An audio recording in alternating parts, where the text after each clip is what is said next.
नमस्कार, ABC channel में आपका स्वागत है। मैं हूं सचिन श्रीवास्तव और आप मेरे साथ देखेंगे आजमगढ़ से जुड़ी खबरें।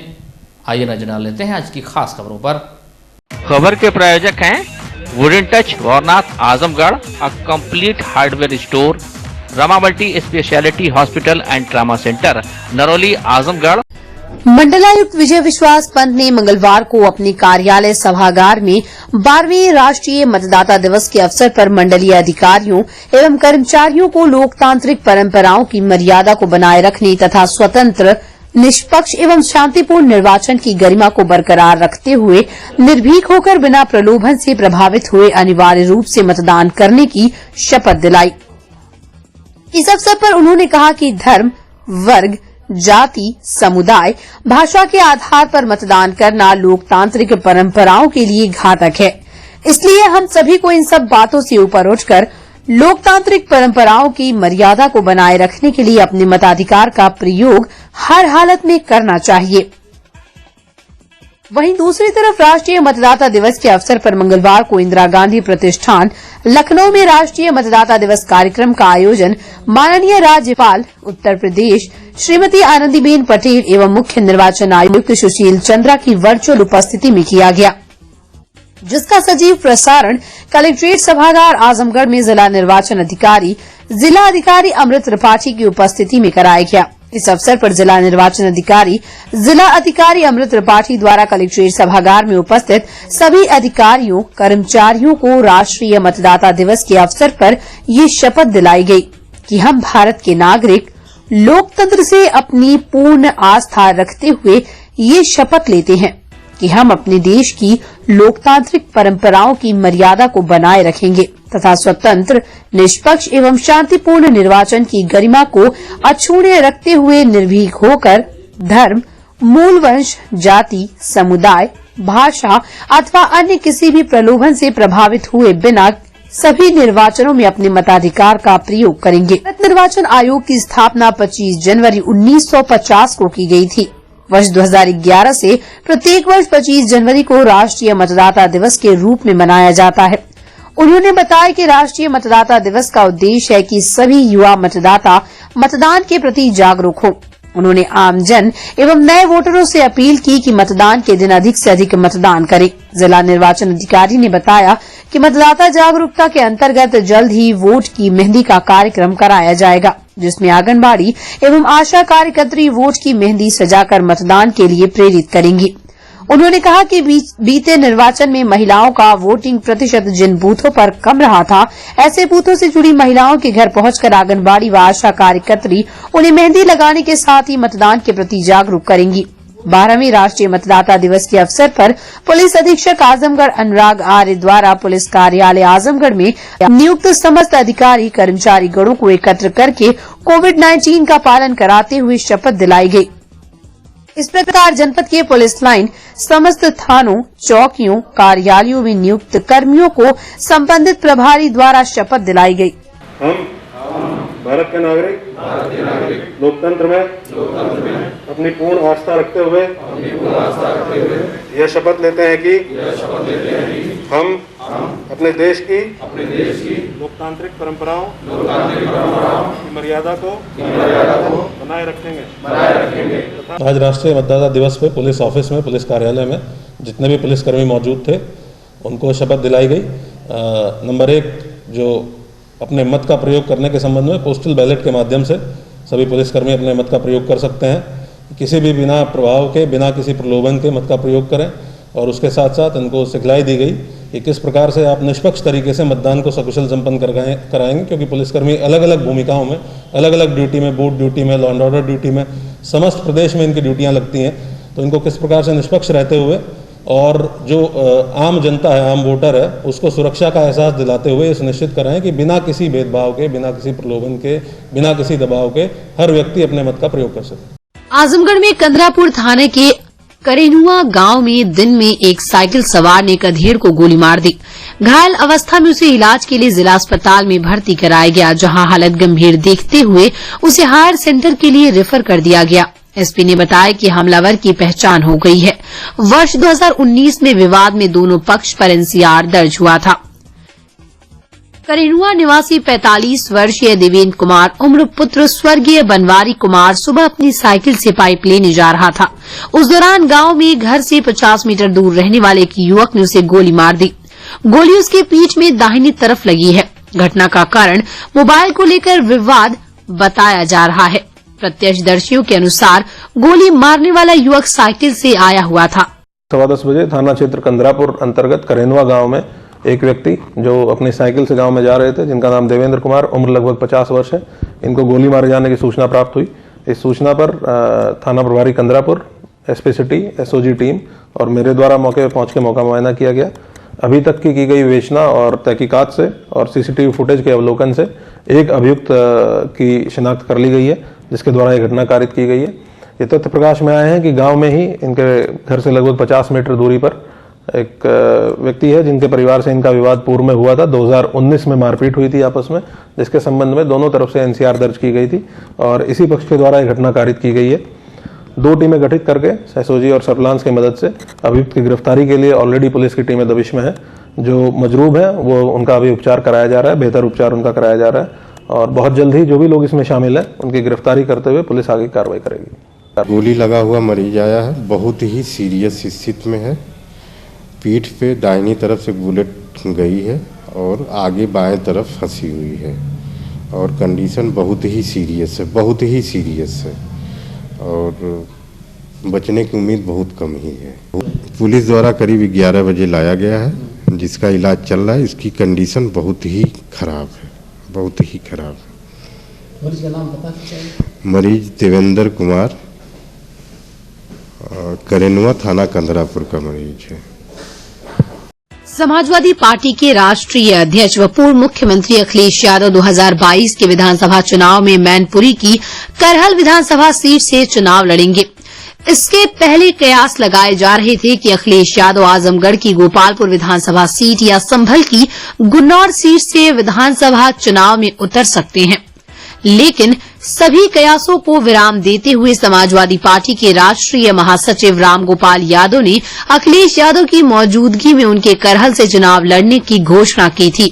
2 दिन तक अखिलेश यादव के करहल से चुनाव लड़ने की चर्चा मीडिया में होती रही। इस बीच सपा अध्यक्ष ने एक टीवी चैनल को दिए इंटरव्यू में एक बार फिर आजमगढ़ से भी चुनाव लड़ने के संकेत दिए।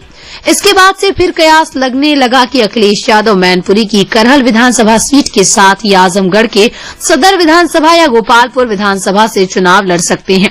इस संबंध में जब हमने सदर विधायक दुर्गा प्रसाद यादव से बातचीत की तो उन्होंने कहा कि अगर राष्ट्रीय अध्यक्ष अखिलेश यादव जी आजमगढ़ से चुनाव लड़ते हैं तो हम सभी उनका स्वागत करेंगे। ये जिला उनका है, हम अपनी विधानसभा सीट छोड़ने को तैयार हैं। सदर विधायक ने कहा कि अखिलेश जी ने मुख्यमंत्री रहते आजमगढ़ ही नहीं पूरे उत्तर प्रदेश का विकास किया, इसलिए अगर वो आजमगढ़ से लड़ते हैं तो ऐतिहासिक जीत होगी। करहल विधानसभा से अधिक मतों से राष्ट्रीय अध्यक्ष आजमगढ़ से चुनाव जीतेंगे। देखिए, वो तो यहाँ के सांसद है ही हैं, हमारे नेता हैं, आजमगढ़ से लड़ेंगे, हमारा उनका हम स्वागत करते हैं, अभिनंदन करते हैं। जहां से लड़ना चाहेंगे तो वो जीत जाएंगे, उसमें कोई दो राय नहीं है। अगर ये हमारे यहाँ से लड़ेंगे तो हम अपनी सीट छोड़ देंगे और उनको लड़ाने का काम करेंगे। हाँ, संभावना ये भी है कि गोपालपुर या सदर से लड़ सकते हैं, जैसा उन्होंने एक टीवी चैनल के इंटरव्यू में कहा है कि हम आजमगढ़ से भी हमने छोड़ा नहीं, ये कहा है उन्होंने। तो क्या कहेंगे इस पे? तो इस पर जहाँ अगर लड़ना चाहेंगे वो आएंगे तो हमका स्वागत है। वो तो यहाँ सांसद है ही है, ये जिला उन्हीं का है जिन्होंने आजमगढ़ का विकास किया, पूर्वांचल के विकास किया, पूरा प्रदेश के विकास किया है। तो आजमगढ़ को गर्व है कि यहाँ के सांसद हैं। अब आने वाले दिनों में अगर हम लोग तो चाहते हैं कि आजमगढ़ से चुनाव लड़े, उनका स्वागत है। करहल से बड़ी जीत आजमगढ़ में होगी, करहल से ज्यादा मार्जिन से यहाँ भी आजमगढ़ में भी बहुत काफी मार्जिन से होगी जीत। करहल से बड़ी जीत आजमगढ़ में। हाँ, क्यों नहीं होगी, होगी। एक दिन पूर्व ही आजमगढ़ की मूल निवासिनी और मुंबई में अपने माता पिता के साथ रहने वाली पैरा स्विमर जिया राय को प्रधानमंत्री बाल पुरस्कार से सम्मानित किया गया था। कोविड-19 के चलते कार्यक्रम दिल्ली में न होकर वर्चुअल हुआ था। राष्ट्रीय बालिका दिवस के अवसर पर मुंबई में वहां के डीएम ने प्रधानमंत्री की तरफ से उसको पुरस्कार दिया था। इसी क्रम में आजमगढ़ में मतदाता दिवस के अवसर पर जिया राय को लोगों को मतदान के प्रति जागरूक करने के लिए रोल मॉडल के रूप में चयन किया गया है। आजमगढ़ डीएम अमृत त्रिपाठी ने बताया कि जिया राय को हर गांव से जोड़ा जाएगा और लोगों को बताया जाएगा कि एक दिव्यांग लड़की जब अपनी मेहनत से इतना कुछ हासिल कर सकती है तो लोग अपने घर से वोट देने के लिए भी निकले। इस बार लोगों को ज्यादा से ज्यादा वोट करने की अपील जिया राय करेंगी और मतदान प्रतिशत बढ़ेगा। आजमगढ़ कलेक्ट्रेट सभागार में जिया राय के परिजनों को डीएम ने सम्मानित किया। डीएम ने बताया कि आचार संहिता खत्म होने के बाद आजमगढ़ में जिया राय के नाम से स्विमिंग पूल भी बनेगा। ऑटिज्म स्पेक्ट्रम डिसऑर्डर से पीड़ित जिया राष्ट्रीय तैराकी में 3 वर्ष प्रथम स्थान बनाने वाली भारत की पहली दिव्यांग महिला तैराक है। मुंबई में ही माता पिता के साथ रहकर पढ़ाई लिखाई करने वाली जिया ने समुद्र में कई किलोमीटर रिकॉर्ड समय में तैरकर लोगों को चौंका दिया है। पहला विश्व रिकॉर्ड 14 फरवरी 2020 को महाराष्ट्र के एलिफेंटा से गेटवे ऑफ इंडिया तक 14 किलोमीटर की दूरी 3 घंटे 27 मिनट में तैरकर बनाया था। दूसरा विश्व रिकॉर्ड अरनाला का किला से वसई का किला के बीच अरब सागर में 22 किलोमीटर की दूरी 7 घंटे 4 मिनट में पूरी करके रिकॉर्ड बनाया था।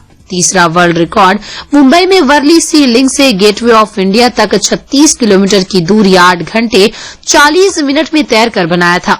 उसने 2020 में राष्ट्रीय पैरा तैराकी प्रतियोगिता में 200 मीटर फ्री स्टाइल में राष्ट्रीय रिकॉर्ड के साथ 100 metre backstroke, 100 metre butterfly में भी गोल्ड जीता था।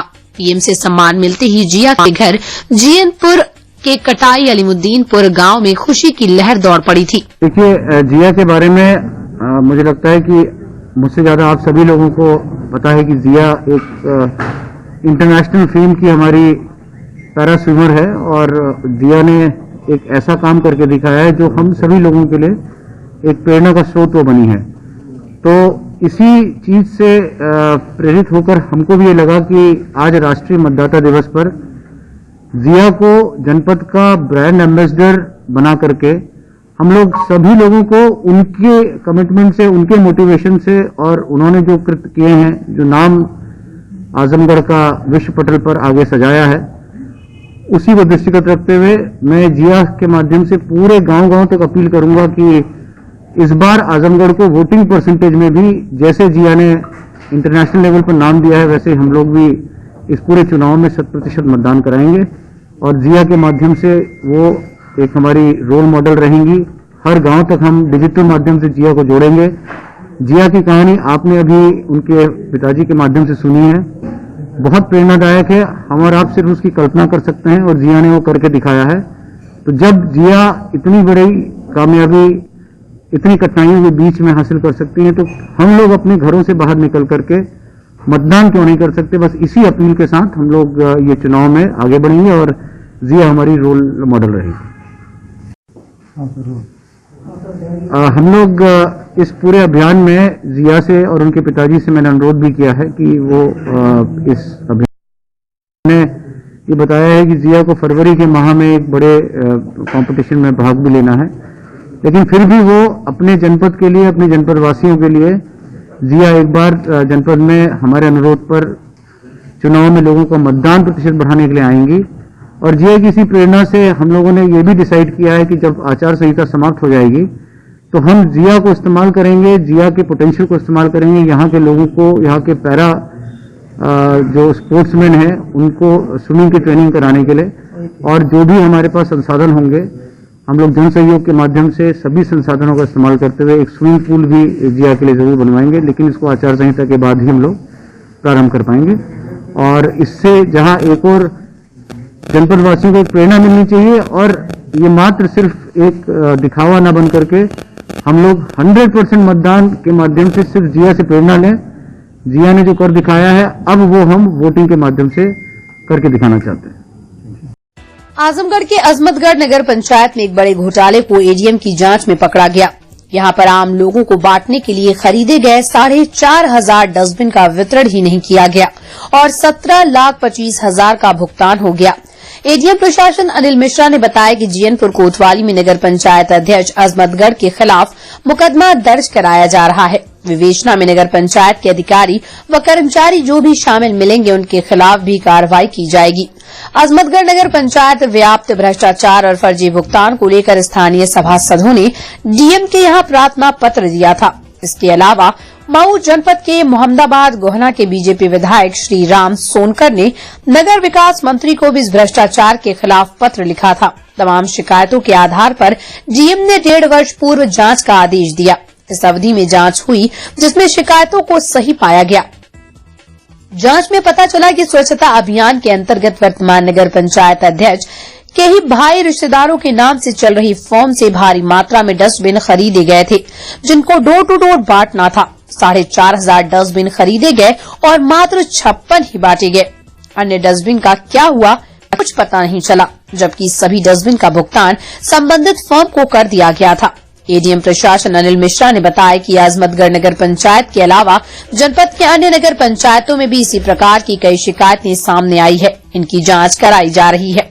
अगर उसमें गड़बड़ी मिलेगी तो सख्त से सख्त कार्रवाई की जाएगी।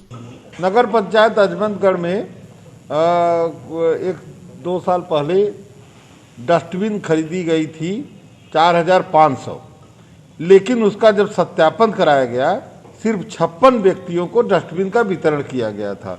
इस प्रकार 17 लाख रुपए से अधिक का भुगतान किया गया है, जिसके बारे में आज हमने जीएनपुर कोतवाली में अध्यक्ष के खिलाफ एफआईआर दर्ज कराई है। और अध्यक्ष ने जो ये डस्टबिन खरीद की था जिस फर्म से, उनके भाई भतीजों की फर्म थी, इसलिए पूर्ण रूप से इसमें हमारी जांच में वो दोषी पाए गए हैं। इसके अलावा जो भी कर्मचारी नगर पंचायत का उसमें दोषियों का संलिप्तता होगी, सारे लोगों के विरुद्ध कार्रवाई की जाएगी। और जितने भी मामले हैं नगर पंचायतों के, हम लोगों के संज्ञान में आने पे इसी प्रकार कठोर कार्रवाई की जाएगी, दोषी को बख्शा नहीं जाएगा। सर, अध्यक्ष का क्या नाम है और लगभग कितने लोगों की संलिप्तता आ रही सामने?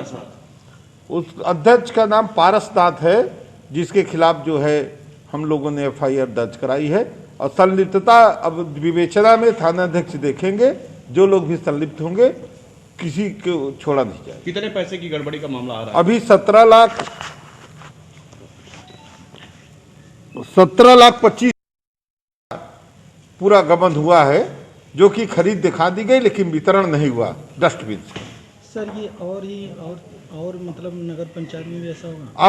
और नगर पंचायतों में अगर शिकायत होगी तो उसकी भी जांच करा के 100% सत्यापन किया जाएगा। लाभार्थी को पूरा सामान पहुंचना चाहिए अगर खरीदे। अगर नहीं किया या खरीद करके नहीं बांटा तो फर्जी बिलिंग की है तो निश्चित रूप से गबन है, इसी में एफआईआर की गई। आजमगढ़ के शहर कोतवाली अंतर्गत रैदोपुर काली चौराहा निवासिनी एक युवती ने मंगलवार के दिन पुलिस अधीक्षक को प्रार्थना पत्र देकर न्याय की गुहार लगाई। युवती का आरोप है कि वो जिस कंपनी में काम करती थी उस कंपनी के अधिकारियों ने उसके साथ दुर्व्यवहार किया, जिसका मुकदमा अक्टूबर 2021 में शहर कोतवाली में दर्ज हुआ। लेकिन आज 4 महीने बीतने के बाद भी कंपनी के अधिकारियों पर पुलिस ने कोई कार्रवाई नहीं की।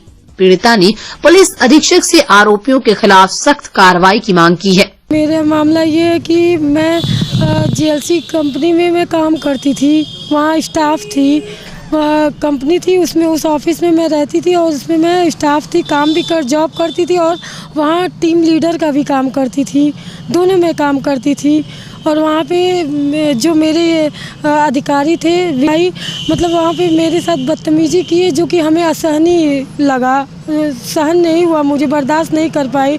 तो मैं तुरंत सारे लोगों को वहाँ पे बुला करके मैं बोली मेरे साथ ये बदतमीजी किए हैं जो असहनीय है, मैं वहाँ पे नहीं रहूँगी अब, और ऐसे लोगों के साथ में मैं नहीं रहना चाहूँगी। एक रोटी कम खाऊँगी लेकिन इज्जत के साथ चाहूँगी।